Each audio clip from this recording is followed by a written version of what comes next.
Hey, I'm Nick DiMatteo, and welcome to Season 8, Episode 16 of Music is Not a Genre. Okay, everybody, do it with me. MxG.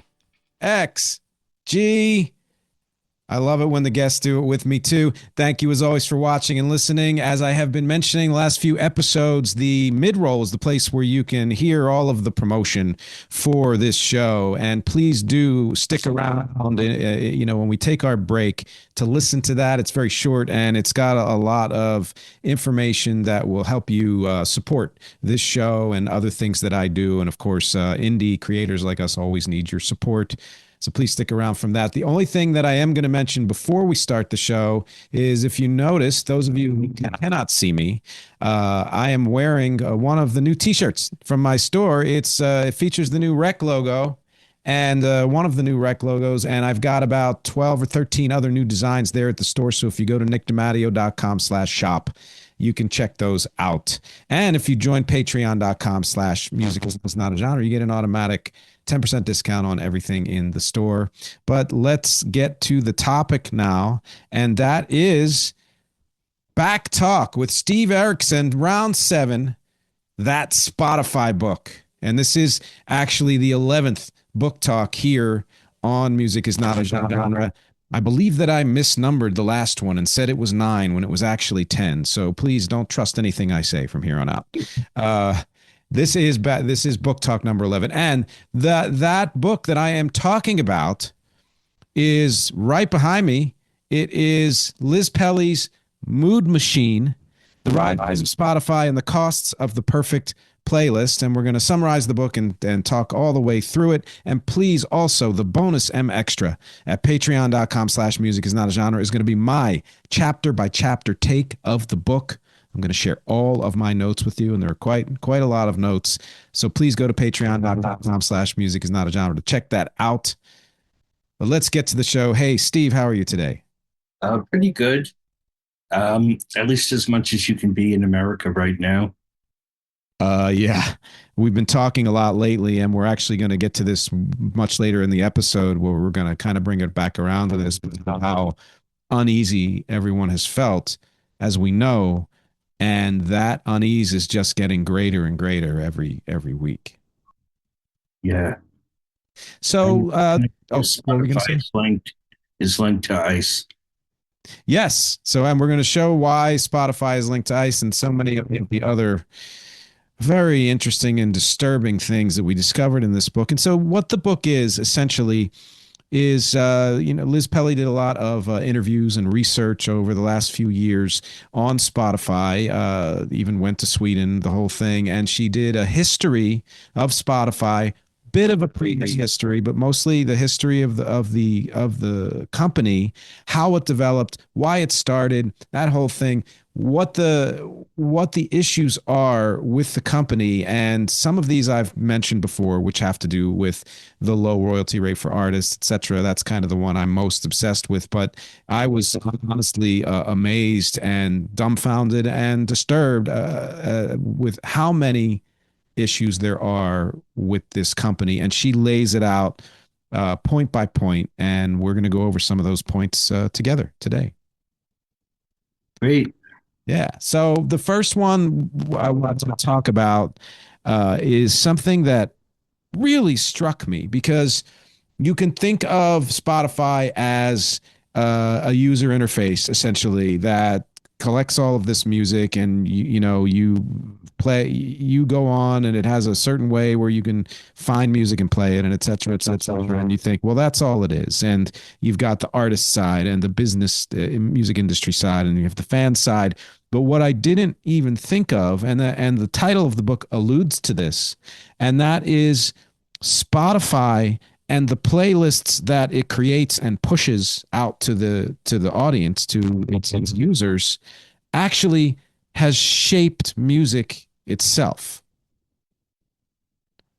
Yeah. I think Spotify, there you can use it against the grain. You can use it without listening to playlists and just listen to music that you learn about in other places there. But that the one thing that came through in the book that I didn't really perceive when I was on the site was how much they were organizing music by vibe or emotion rather than uh, even rather than by artist. Yeah, it was fascinating to hear that and hear kind of the history of that and how that dates back to at least the time of Thomas Edison, and he made a list of moods that he wanted to push to his audiences to further sales of phonographs and of course the records themselves, and how then we got things like Muzak and the development of that, and she did a little bit, went a little ways towards tying all of that in. And there's a certain level of innocuousness to, mood music, because we've both said if you want some type of a mood and you have kind of an ambient goal that you want to set with the music that you're playing, there's nothing wrong with putting on music in the background. And that's really, before reading this book, all I really thought of those mood playlists. But then she went into how not just carefully curated those playlists are, but how manipulated those playlists are, and how, and this is going to open up a whole other topic, but how many of those artists are quote unquote fake artists. They're not. They're artists that were grown in, a lab essentially with session musicians and such. Yeah, I didn't know. I've never listened to lo-fi beats. I remember clicking on that playlist on Spotify once and thinking it sounded like music by people who liked Tribe Called Quest. Um, I Yeah, even outside Spotify, I've never listened to that stuff. So she devotes a lot of attention to it, but it's a field where long before when it was more of an underground scene, a lot of it was made by anonymous producers. So that makes it very easy for Spotify to hire session musicians or labels that work with Spotify to hire session musicians, have them release the same people playing under different names and come up with fake bios. And I'm sure this is now happening with AI, where you don't even have to hire session musicians. Yeah, and really when you think about it, and she lays this out, but it's really just hearing that, I think anyone out there can kind of come to this conclusion, and that is that, what would be the primary reason to make changes like only hiring session musicians instead of actual artists, or switching to AI? And the answer is money. It's their way of spending as little money as humanly possible to get the most music on their platform. Yeah, and also that the session that lo-fi beats is based in hip hop, but that the again there was always a certain tendency towards anonymity, but they're taking something that's grounded in an art form created by Black people and hiring who knows who to imitate it, or or even a computer. Yeah. Yeah, that's true. That's a good point, that it's, again, kind of repeating history over and over, taking music or art that was created by a minority group, in this case, Black people, and exploiting it. And you're not only, I mean, look, you can adapt old music, that's fine, but you're not only exploiting it in that way, they're also, of course, as we know, if you don't know this, then you've been living under a rock. Spotify refuses to pay a fair royalty rate to any of its artists, and and so you have the one side where it's they're hiring session musicians in let's say a company they own or a company they partner with. So the cost is super minimal. The session musicians do get paid. And as you said, even with things like Muzak and other kind of anonymous, those session musicians got paid too. And it's a living for a musician. And, we don't fault the musicians for taking this work, because work's very hard to come by as an artist. But that's the way they can minimize that money. And then any work that they do use that is not made in house, they they are not the absolute lowest royalty rate. There are a few other handful of other streaming services that are even lower than Spotify, sadly, but they are one of the lowest. And of the big, streaming services, they are by far the lowest royalty rate. So that's yet another way for them to not, maximize profits for the owners and shareholders and Daniel Ek, and minimize in their output in any way whatsoever, and especially towards any independent artists. Yeah, well, one thing I realized, the book says that Daniel Ek has a net worth of $4 billion. Taylor Swift became a billionaire, I think, last year, and I don't know how many. There are probably less than 10 living musicians who are billionaires, and I doubt any of them have as much as $4 billion. So even at the very top of the food chain, the people behind Spotify are profiting, even more than Taylor Swift or Drake are. Yeah, and when you think about how that is essentially an echo of the rest of society, where every company, and no matter what field it's in, I won't say every, but some of the big companies, especially the conglomerates and the ones that are nearly a monopoly, are again maximizing profits for the people at the top, and minimizing output for the majority of their employees, whether that has to do with just salary or their contracted workers so they don't have to pay insurance and things like that. This is just another symptom of the greater illness, which has to do with income inequality and deregulation and the hoarding of money by people like Daniel Ek, which is making, inadvertently or not, and I'd love to talk more about whether or not it's deliberate. It's making everybody else involved suffer. Yeah, well, one thing Mood Machine points out, there's a figure given that Spotify pays the artist 0.03 cents per stream. The book explains that it's um, actually Spotify pays by popularity.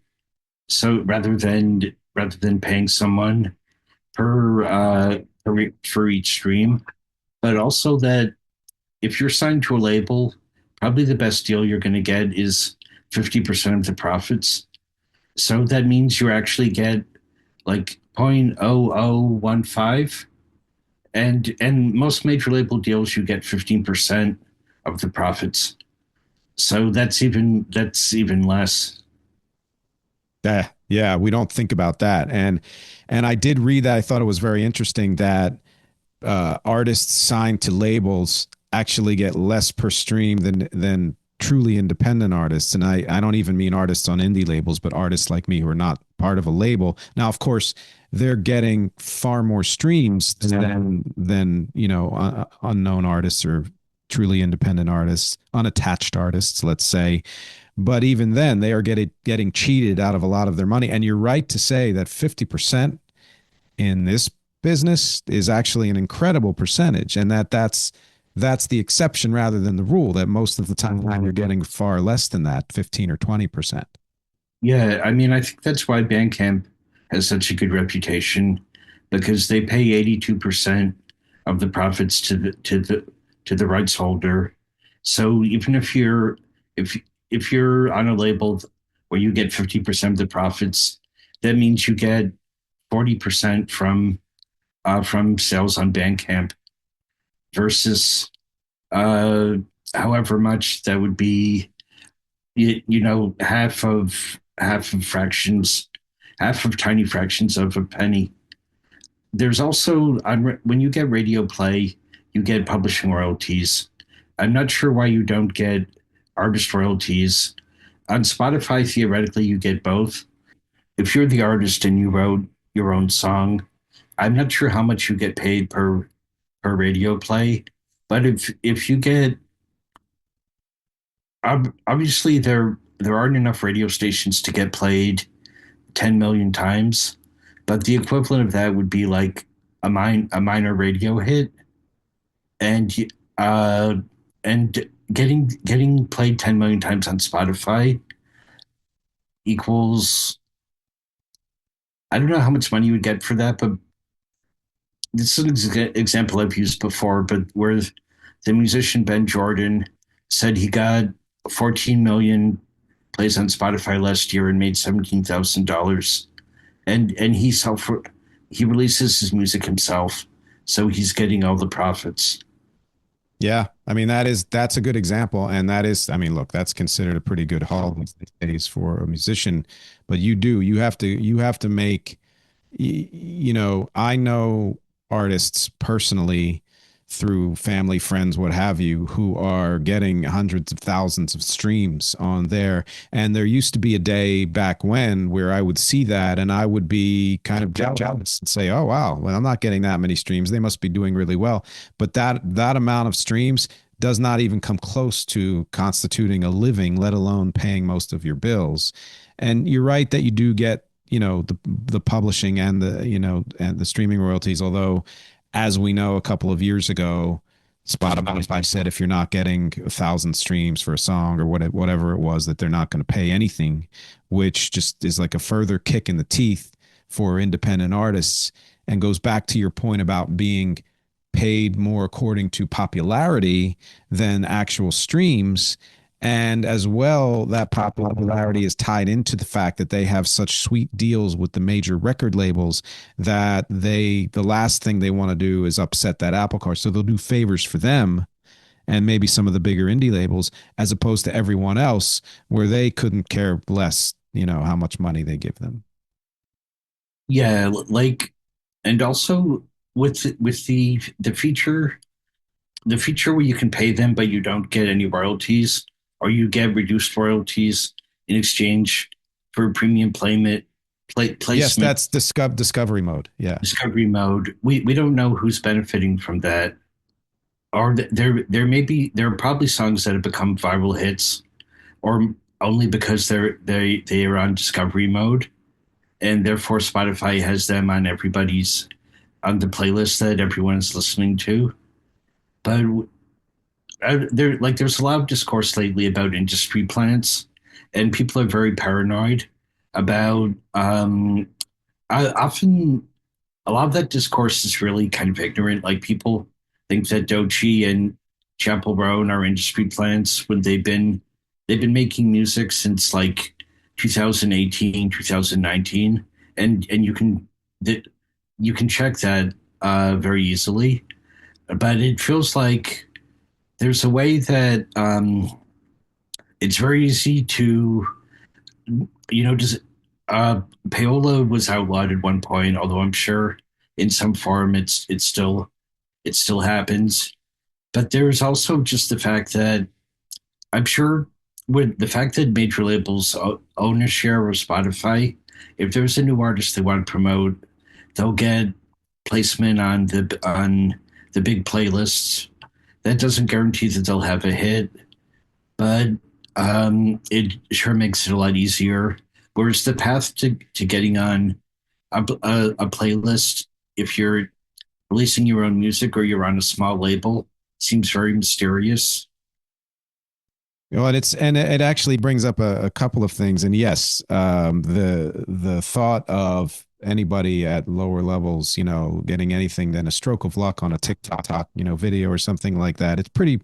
It's exceedingly rare that if you don't have the money to pay for your success, you will not have success. And sure, that has been something that's been the case for, since the beginning of the industry. But I think just as income inequality and those kinds of things are greater than ever, I think that also the pay to play, world is greater than ever. And we as artists have become used to assuming that if you want any kind of substantial promotion or playlisting or any of those things, you've got to put money out. And if you don't, then you may as well forget about any of that. Sure, and And that, also yeah, go ahead. artists have to pay, I think, DistroKid or TuneCore just to get on Spotify. Yeah. So right. So I've been on, the granddaddy CD Baby for over 20 years, and it's the same thing. You pay up front a little small. It's actually a pretty nominal fee to get your music distributed everywhere. And I do get, a royalty check every now and then. I will say that since that Spotify rule went into effect, I have seen, and there may be other factors, but I have seen my royalty payments cut in half, if not cut into a third. And they were already pretty small. So, you're finding that as this goes on, it's not. I mean, boy, first of all, the idea that we aren't completely sure how the money is distributed or what the finances are of the company is something that she goes over in the book at Liz Pelly over and over again, that there's such a mystery around the finances, whether it's the finances to the record labels themselves or to the artists. And then the second thing being that Daniel Eck, from the beginning, or almost the beginning, promoted Spotify as a way to quote unquote level the playing field for independent artists. That now you, as an indie artist, can have your music streaming along with all of the other major artists. And there was a part of me that thought, okay, well, just like any new thing, after enough people have adopted it, it's not as effective because it's saturated. There's a glut of artists, and if you miss that window, etc. But I don't. But no, based on what this book is saying, I don't even think that's the case. I think the case is more what you were saying, which is, and we still have a few minutes in this half, which is that Daniel Eck never truly really cared about artists or music. And the book bears that out in the fact that what he really wanted to create was some type of social service that was a platform for advertisements to make money like that, and happened to stumble on music as the cheapest way to do that. Yeah, there's also the fact that streaming was pitched as an alternative to piracy. That instead there's a period that the book doesn't really talk about where paid downloads were relatively popular. The iPod era. But then the thing is, while it is possible to make money through streaming, it for most people it's no better than piracy. You're or if you unless you're very popular, if you profit from streaming, it's probably going to be in the form of people going to see you live or buying merch. And people could download your music off Napster and decide, oh, I'm gonna see this band live. I'm gonna buy their next album on vinyl. And I think Spotify kind of, or and other streamers kind of work the same way, or even where if your song is popular, an ad agency would pick it up and you make money that way rather than from it being streamed. That's a common thing in podcasting too, where even though streaming royalties for podcasters are far greater than for music, they're still not sustainable. And the recommendation for anyone going into podcasting is you have to have enough streams and kind of a profile to attract sponsors. If you can get sponsors, then you can get some sustainable money. So you're not actually making money off of the art that you're creating, whether it's a podcast episode or music or anything like that. You're making it off of the tangential things that you could, sync licensing or sponsorships or things like that. And that's fine. Again, that's something that's been happening since forever as well. Of course, it's worse now than it's ever been. But it's true that well, now I can't remember that you made some other point that I've completely lost the thread on. So you take it. The end result of that is why put effort into your music if it's just a means to attracting people to why bother making a great album if it's just basically an ad for t-shirts, and the t-shirts are the way that uh March sales are the way that you actually I don't want to say, obviously there are people, including yourself, who put great effort into music that they're not making a living from. But at the end of the day, I think every musician wants to be able to do this full time, and would benefit from being able to devote all their time to making music. But there's a cheapening of the music itself when it's a loss leader.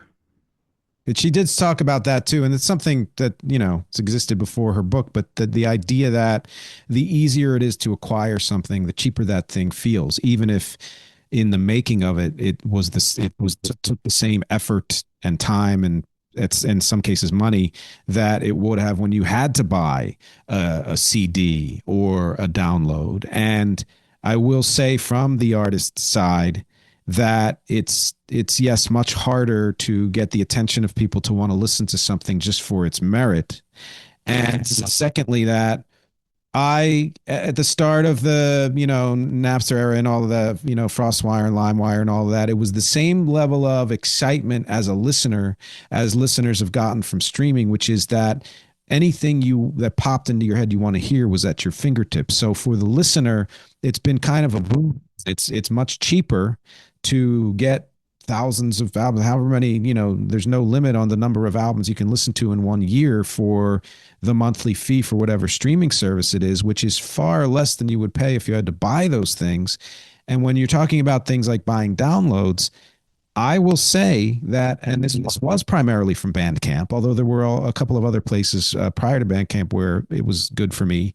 I made far more money from single downloads or album downloads than I have ever made from streaming. So it's been this kind of attrition of you make decent money if you dupe up your own cassettes or CDs or even vinyl to some extent. You're getting money for each one of those because they might cost a couple of dollars to make, and you're selling them for 10 or 15 bucks.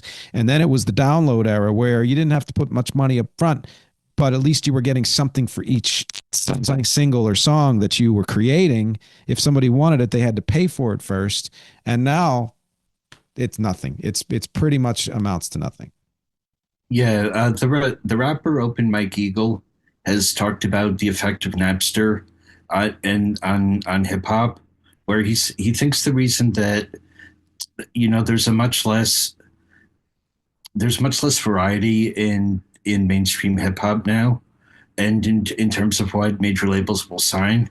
And he said that artists like, in the 90s, artists like Mos Def or The Roots would sell like a few 100,000 albums, but to major labels that was still worthwhile because people were paying like $16 a CD for them. But then when Napster came in, he says he now regrets downloading so much music off Napster.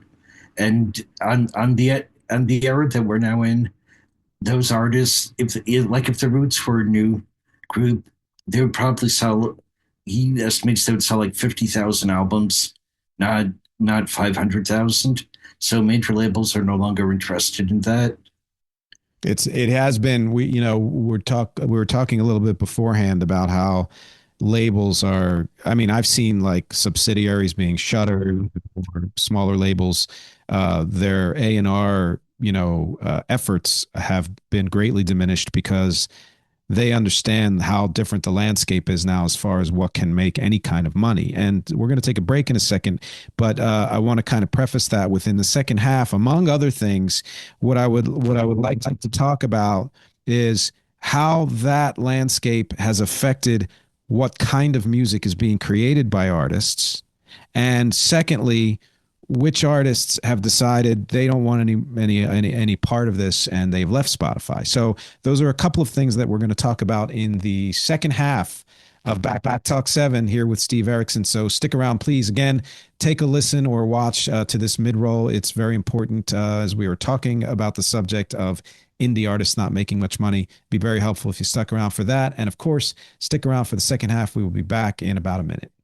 Hey, MxG fans, thank you as always for watching and listening. Listeners, go to youtube.com/@musicisnotagenre. You get a video for every episode of this podcast. Watchers, go to nickdamadio.com/musicisnotagenre if you would rather just listen. And everyone, please take some time out to go to patreon.com/musicisnotagenre to support this podcast, my band rec, and everything I do for as little as $1 a month. Speaking of everything I do, nickdimatteo.com really does have it all. If you're interested in unique and quirky t-shirts that I've all personally hand designed, go to nickdimatteo.com/shop and you can find it all there, including discounts if you sign up for my newsletter or Patreon. If you're someone who's always wanted to write a song, has just never figured out how to get there, let me work with you. I am the song coach. Go to nickdimatteo.com/the song coach. And whether you're a complete beginner or completely advanced, I can get you there. You can book a free 30-minute call right there on the site. And of course, I am always releasing new music. Go to nickdimatteo.com/music to find it all. My complete discography is there. All of the social links are there. And of course, please like, share, subscribe, rate, review. Do it for the podcast. Do it for the music. Sharing is especially valuable to all of us indie creators. I really appreciate your support, your eyes and ears. Thank you for hanging with me for this mid-roll, and let's get back to the show. All right, we are back with BackTalk 7 with Steve Erickson. Again, we are talking about Liz Pelly's book, The Mood Machine, The Rise of Spotify and the Costs of the Perfect Playlist, and realizing that this could be a 9-part episode at this point. And that would also include things that Liz did not talk about, which we've mentioned a couple of those things, like the iPod era and stuff like that. But what we are going to mention, for starters, is something that she did talk about to some degree, and that's been in the news since at least 2022, and that is the number of artists who have decided that Spotify is not treating artists well, and as a part of their protests have pulled all of their music from that platform. So, Steve, did you want to talk about that? Yeah, back then I believe it was Neil Young and Joni Mitchell. That's right. And it was done in protest of Spotify signing a deal with Joe Rogan, where I believe they're paying him $200 million a year for That sounds right. to his podcast. Yep. I think a year later came back to Spotify. I think he decided that all the, like, Apple or YouTube or Amazon were just as bad as far as promoting people like Rogan. And then within the last year, there's been a new surge. Like, Neil Young is probably I'm sure the biggest artist ever to leave Spotify, but there's been another recent surge with Massive Attack, Shushu, Deerhoof, Sylvan Esso, King Gizzard and the Lizard Wizard. I think are the biggest band out of the latest group who've left Spotify in the last year, and a lot of this is specifically in protest of the company's investment in Daniel Ek, investing millions of dollars into military startups, and the fact that they're running recruitment ads for ICE. Yeah, and this is a point we were going to bring up, and I want to jump to the ICE thing in a bit because, of course, that is all in the news. But I'm taking a look here at the list that we both found that is only a partial list, and it's on rollingstone.com. If you look it up, the artists who have left, and you're right to say that there aren't a lot of huge name artists, and King Gizzard, Massive Attack is another one that anyone who knows trip hop in the 90s, they're calling on their label Universal to be removed from all streaming services, and that has to do with, again, the kind of the military connection and genocide and things like that. It's and a lot of Chicago indie artists. In fact, next week, or honestly, I think it might be the week before this. I haven't decided which order I'm going to release these in, but I'm doing kind of a catch-up, quick takes, Podfast, and I am reviewing a whole bunch of albums that have been released in the last 12 months. And of those, there was an artist, and this is the first time this has ever happened to me, so you can see it's a trend. One of those artists, Hotline TNT, is no longer on Spotify. You cannot find them there. There's some kind of, I think, one live thing that they did that must be tied in with some other company, and they couldn't pull it off. But the only place I could find, them to effectively listen to them was Bandcamp. Yeah, I mean, I think that's true. That's true of a lot of artists. They're like people who are releasing their own music or people who are a lot of some very small indie labels don't bother putting their music on streaming services just because they'll make 2 cent. They know they'll make 2 cents from it, and people, if people listen to it there, it'll detract from whatever small amount of sales they might have. Uh, but King Gizzard and the Lizard Wizard are kind of a special case because they're both big enough to play arenas, and they're also recording for their own label, so they have control over their masters. And they're out. Their latest album actually was spotted Bandcamp's bestseller of last year. Oh, you did mention that. Yeah. So and here's this is what I both love this about music and the music world, and it also in terms of Spotify really concerns me, and that is that it bears, remembering and reminding to all of you out there and us here that there are artists out there making a substantial living from their music, touring and sales and all these other things like King Gizzard and the Lizard and dozens and probably hundreds of others at least that we never hear about. These are artists that are not the top artists on any charts anywhere, and not the top artists probably in any label unless they're part of an indie label, or they again have their own label. These are artists who are making a living, and I can tell you that on the whole, and this is where the Spotify angle it comes in. They aren't making that living from Spotify. They're making from everywhere else. They're not making that living from really any other streaming service, even though other streaming services do pay. Again, maybe not a fair royalty, but far better royalty than Spotify does, and that makes me the reason why that's I don't know. I almost call it like stealth success in the sense that there are a ton of artists I have literally never heard of, never ever, and that's similar whether it's the recent episode I put out about music from other countries and mega huge artists from those countries who have had hundreds of millions of streams, and I've never heard their names before, or smaller artists who have 10 million streams or 800,000 streams even, and are doing you know there's a kind of a dividing line. If you get above a certain level, you're making a living. Below that, you can have a million streams and still have to have two day jobs just to make ends meet. Yeah, I mean, King Gizzard's popularity did start develop when they were on a label. They were initially signed to Dave Matthews' label ATO. I think it's I think they at least for the US, I think they're from Australia, and I think they were maybe always on their own label in Australia.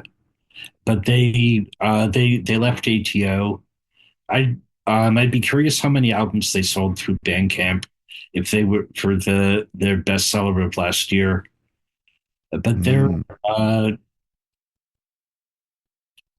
Mm. yeah, I mean, the ways that we measure popularity, I think a lot these days it has to do more with how many people will pay to see you live rather than how well you're doing on Billboard. Mm, that's a really good point. Yeah. I think that the fact that the internet has been again similar to streaming services is kind of boon for fans who want to find anything, but that it was I remember back maybe 10 years ago, it was about a little more than 10 years ago where the music industry was at its worst because it was behind the curve and figuring out how to make money from this.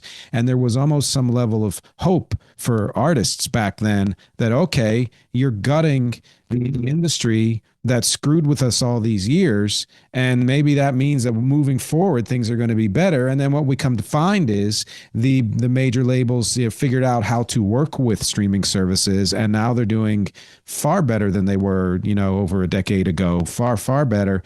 They're not quite at their, I mean, I don't know if they're ever going to reach the peak that they had in the kind of late 90s and early 2000s, but they've again found a way to, minimize the benefits that any artist ever feels from any portion of the music industry. And I will say from artists I know who do not have a label behind them, who have their own label, who make the effort to tour in a way to make money. Most of them are lucky to break even. Yeah. It's again, it's almost impossible to find any specific outlet that will make you a sustainable income in music. Yeah, I mean, there's long been an idea that okay, you're likely to get ripped off on royalties, but you can earn a decent living touring, and you can also build an audience by spending 9 months of the year on the road every year, and then by the time your fifth album comes out, you'll have a substantial audience. But yeah, from what I've heard, if you're going on tour for the first time, you're likely to lose money on it, and Yeah. particularly it's I'm sure this is also going to become a bigger issue with both in the US and the UK with because of Brexit.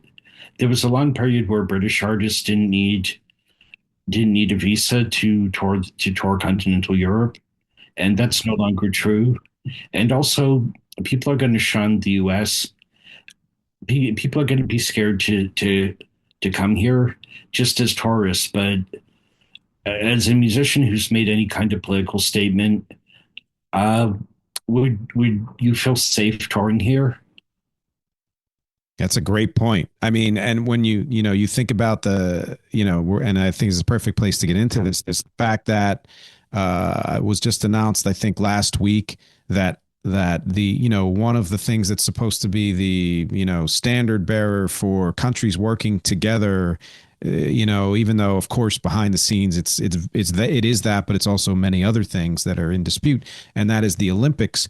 They're sending ice with the Olympic team, which Italy is like very upset about. And that kind of brings up this subject of, yes, how many artists know that if they can make it in America, even to this day, they're going to do far better than they would if they just stayed in their own country. And yet it's getting more and more difficult to even want to be here. And now you have, like you said in our notes, Spotify has decided to run ICE recruitment ads. Yeah, I'm not 100% sure about this, but I've read that ICE decided to stop running them because they felt like it wasn't a wise use of their budget. Uh, but yeah, I believe that that was on the free tier where you have to listen to ads. So that really shows, as well as Daniel X, a lot of the musicians quoted in that Rolling Stone article specifically mentioned not wanting to support the military industrial complex in backing out of ICE, not wanting their money to fund uh, bombs that are being dropped on Gaza. Yeah, and so let's go back to Neil Young and Joni Mitchell and the idea of Joe, Rogan, and they found him distasteful, and they were like, "How could you give him that much money?"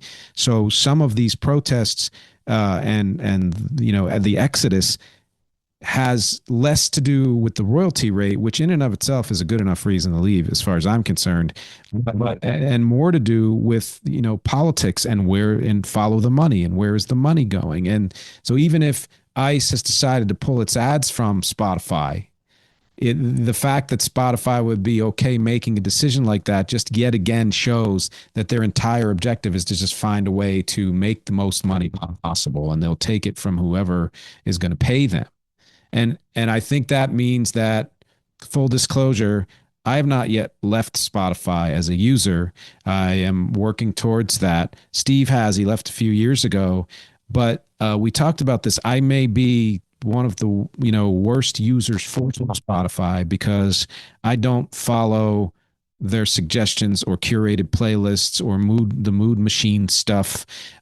I pay, so I'm not hearing any of the ads that the people are paying money to run on Spotify. I go there to find exactly what I want and then I leave.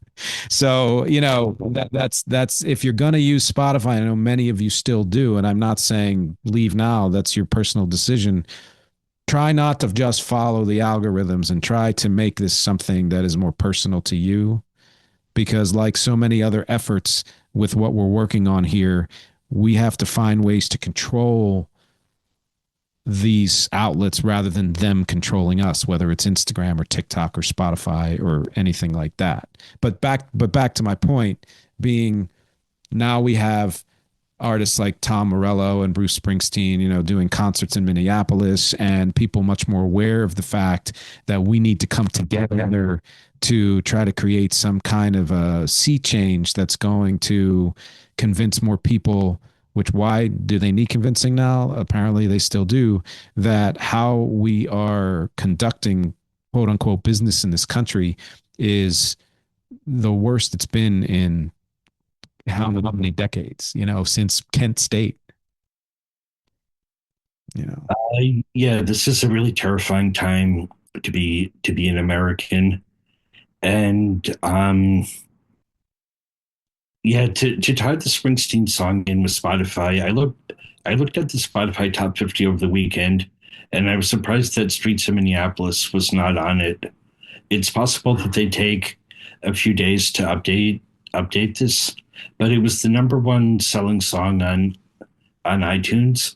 I know that you don't have to sell that many copies to because people don't really pay to download music much anymore. So I don't know, but I was expecting it to be in the Spotify top 50, and maybe it is today, but I was expecting, uh, I thought it would be there, and I wondered if they were deliberately not promoting it on playlists.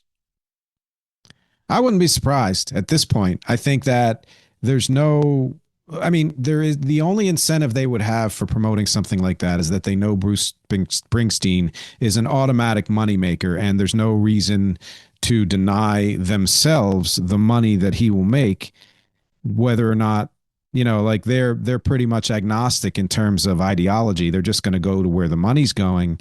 But at the same time, they're not going to expend any extra money to promote a song like that. You know, I don't know. That's my thought anyway. I mean, that goes to one of Pelly's points about how Spotify shapes certain sounds. Like she uses the example of a musician who was playing solo acoustic guitar music, who became popular there and was featured in their advertisements. And then his career kind of dried up in about 3 years. Where Spotify kind of instructs you to, or there's a subtle pressure that to be popular there, particularly as an independent artist, you need to make music that will fit on like their piano chill playlist or something like that. Oh, at restaurants, I would hear bossa nova covers of songs like Mr. Brightside or Rolling in the Deep. And there was nothing they like technically they were perfect, but they sounded so soulless. I now wonder if they may have been AI, but it seems like the kind of thing that Pelly talks a lot about how indie rock is kind of become oriented towards Starbucks background music, and that really goes across genres. This is something that I've been obsessed with for a while, and for a couple of reasons. A couple of seasons ago, I did an episode on how music seems far more mellow on the whole than it had been since the 70s, and that kind of easy listening era. And I also, at around that same time, was signed to a small label whose entire objective was to pump out ambient lo-fi music, beats, what have you.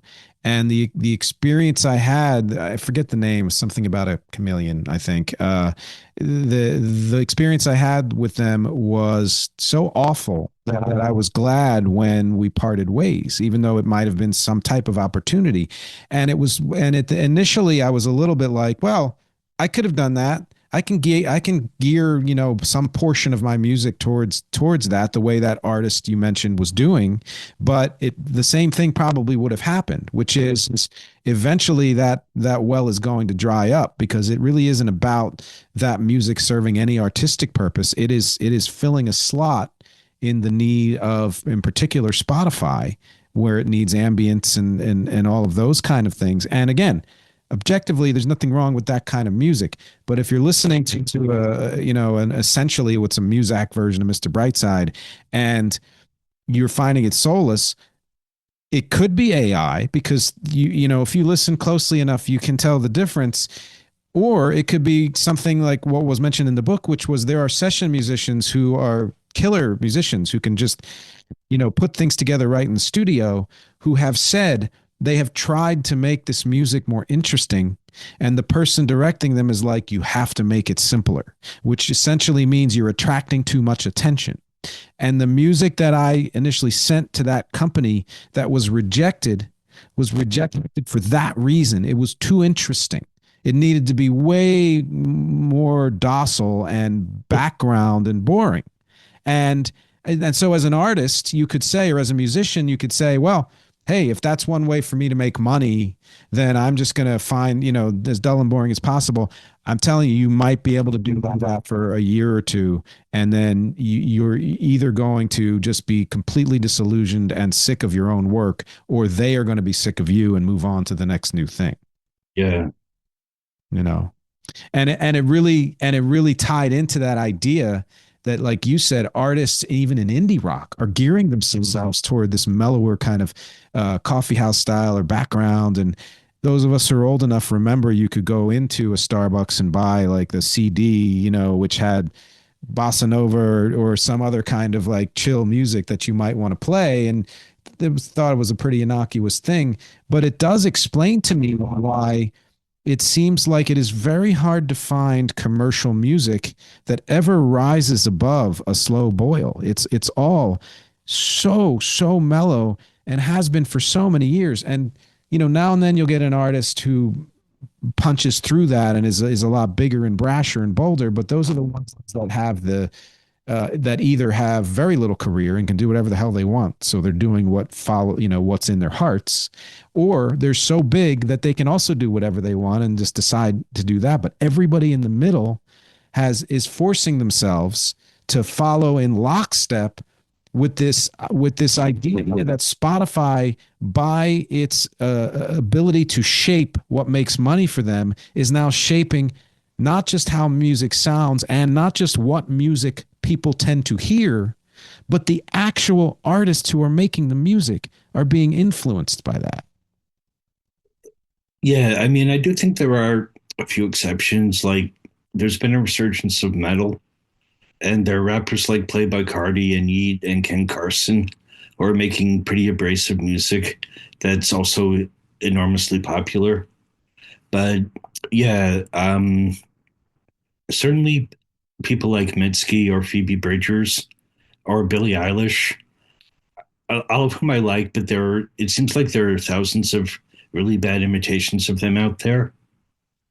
Yeah, it's like an echo of an echo of an echo, and I agree that you can find music out there that isn't like that. And in fact, in the episode I just did, about the albums and EPs that I'm reviewing, I think there might be one or two that are pretty mellow and the rest are not. So if you are tired of, and look, mellow music's great if you like it and if you like that artist, but if you're tired of it and you want something else, you can find it out there. You're just not necessarily going to find it promoted in that way on a platform like Spotify. Yeah, I mean, Pelly's book even quotes a record label executive saying they mentioned a band called Onita, who I think were a noise rock band from the 2000s.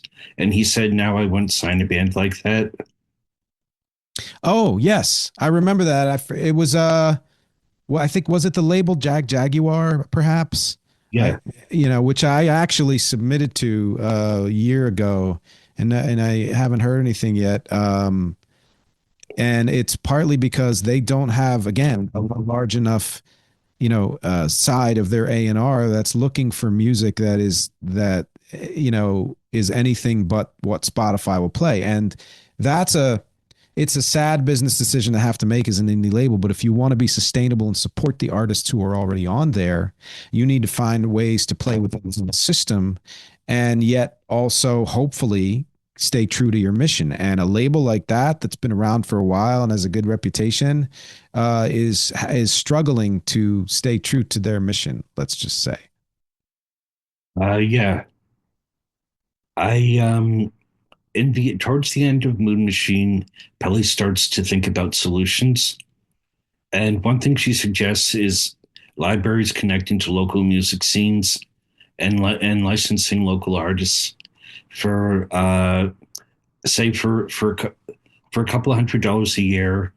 They'll license a local artist, and their listeners can stream or even download their music.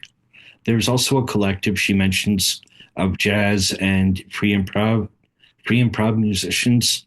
I actually stumbled across that on Instagram over the weekend when there's a guitarist who does improv, Tashi Dorji, who released a new album on Friday. And I was looking over his Instagram page, and he also released an album through that collective with its so that was the first time but I had never heard of that through, I forget the name of it. Um, Yeah, I forget it too, but yeah, it was an interesting potential solution. But what do you think about its viability? I mean, I think it's viable on a very small scale, but it's said the idea of uh, I value libraries very highly. I've been using them since I was a child. Even I'm happy that I had a lot of books in storage at my parents' house that couldn't be moved here when they died, and the house was sold, and most of them were donated to their local library, and I'm really happy about that because the library meant a great deal to me. And I actually did check out. I remember taking Private Dancer and some '70s Springsteen albums out from the library, even though they had a very small music collection when around 1984. But I think the issue is that it it might work in, say, Cleveland. I don't know how well it would work in New York. I don't necessarily. I'm not sure that library patrons are also the people who are the most clued into local music. And it would also, at least from the book, they're talking about such small amounts of money that it's not no one's going to be making a living or even close to it. Uh, if a library licenses your music for a few $100s, that helps. But the amounts of money are like, okay, you can pay your utility bill for 2 or 3 months. Um, Yeah. That's a good point. And I do agree that I think that small scale solution is effective where it works, when it works for the artists it works for, and the community that is kind of bought into that. It makes me, the biggest changes can come from the smallest shifts like that. And so, I have this hope that someone and the sad truth is it will take someone with capital, but someone with capital will, look at that and say, oh, now I'm going to start an app called the library or something like that. And it will have, all of the music that anybody could want from, anywhere. And, of course, the idealized version would be, it would be independent music and support the indie artists and grow and kind of connect all of the smaller communities that are doing that. But then you also can envision this other end of it, which is like, well, we need money, so now we're going to let the major labels come in, and then it ends up and being similar to Spotify or something like that. So it is really hard to envision an upscaled solution that will in any way compete with what's going on with Spotify and Apple and Tidal and things like that. yeah, I think ultimately the solutions, at least as far as helping musicians make a living, are going to have to come through UBI or arts grants. I mean, UBI we need for all sorts of reasons, but also reading about the New York and London punk scenes in the '70s. The fact Yes. that it was really cheap to live in those cities, even if you were living in a dangerous neighborhood, and you would get mugged by heroin addicts every few months. But the fact that you didn't have to work full time to live on the Lower East Side made it was the equivalent of an arts grant.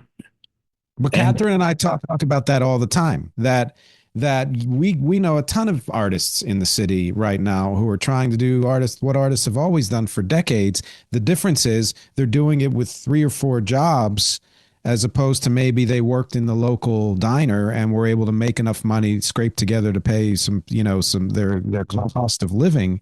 And I'm sure that's the case in London and any other big city. And I don't I yeah, I think that it's going to be years before we get to a place where any of this climate of income inequality and not having a universal basic income, it's going to be years before those shifts make any difference. yeah, I also know in the UK in the 70s it was very easy to get on welfare or the dole, and it didn't it paid enough money that you could make a living, and a lot of musicians kind of cheated on that, and were making some money, like enough money that they no longer qualified, but that they were able to sustain themselves at a higher level than they would have been from what they were making off music. Yeah. Uh, Yeah. And I think I'm going to make one more point before we kind of get to the end of this, talk, and that is that it's ironic that Spotify started in and is headquartered in Sweden, which historically, at least, has been one of the most supportive countries for the arts and has, allowed artists to develop their work and have either a level of success or at least sustainability because of that support. And, lately they've been pulling funding from things like that in that country, the way all countries have been doing. But it is still, on the whole, it's a better place to live as an artist, even with Spotify existing there, than than the United States or Britain or other countries like that. yeah, for instance, Canada has grants for music videos. I think Oh, the government will put up half of the budget. wow. That's They great. they also gave The Weeknd a big grant after he put out his mixtapes, but before he signed to a major label. Um, and Oh, I'm sure the Canadian government, however much money they gave him, they've earned far more back in his taxes in the long run. Uh, ah, ha. I That's a think great point. Go ahead.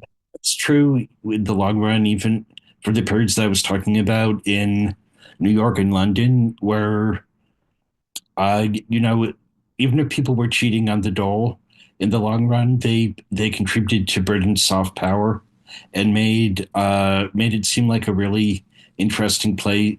They made London seem like a really thriving place to live. Wow. Um, Yeah. I the, think, go ahead.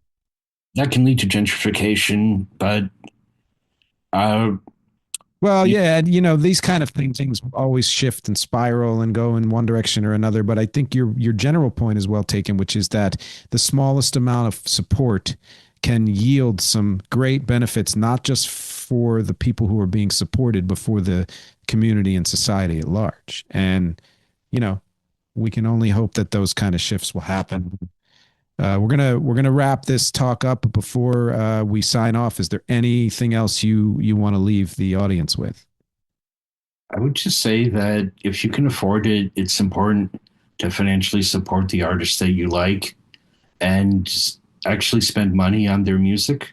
I know that I I feel like I'm coming off like I live in an ivory tower by saying that, but the fact is that I pay $11 a month for Apple Music, and there's no way that little an amount can be fair.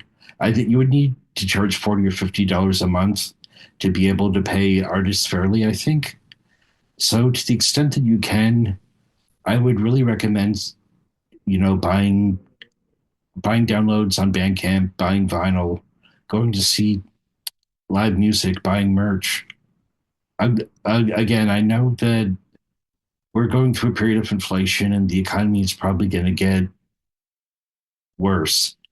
But uh, you, you know, Yeah, in a general sense, I think if you care about music, see it as an active process, not something that you where you every Friday Spotify posts this new music for you playlist, and you listen to that, and you never check out anything beyond that. that is the absolute best thought that we could leave with anybody with this, because yeah, the book is pretty bleak, and even though there's sort of a commiseration level as an artist reading, oh, it's bad for everybody, I guess I don't feel so bad. In the end, I was pretty damn depressed, and I think that if we want to be more hopeful, we have to support each other. And yes, things will get worse before they get better.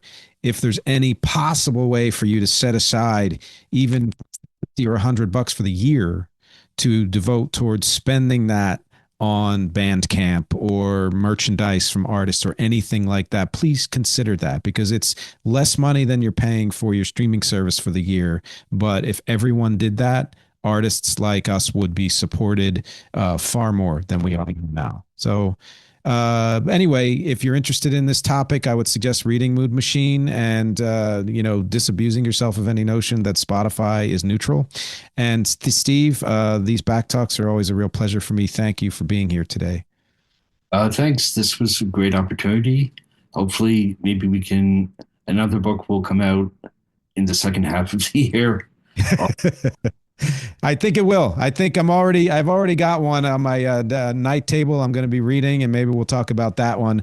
Yeah, thank you guys. Thank you everybody for watching and listening. Please don't forget the bonus MxTRA at patreon.com/music is not a genre will be my full take chapter by chapter on this book if you'd like to dive even deeper. Thank you as always. My objectives here are music, conversation, and connection. Thanks again to Steve Erickson. Thanks to all of you, and I will talk to you next week.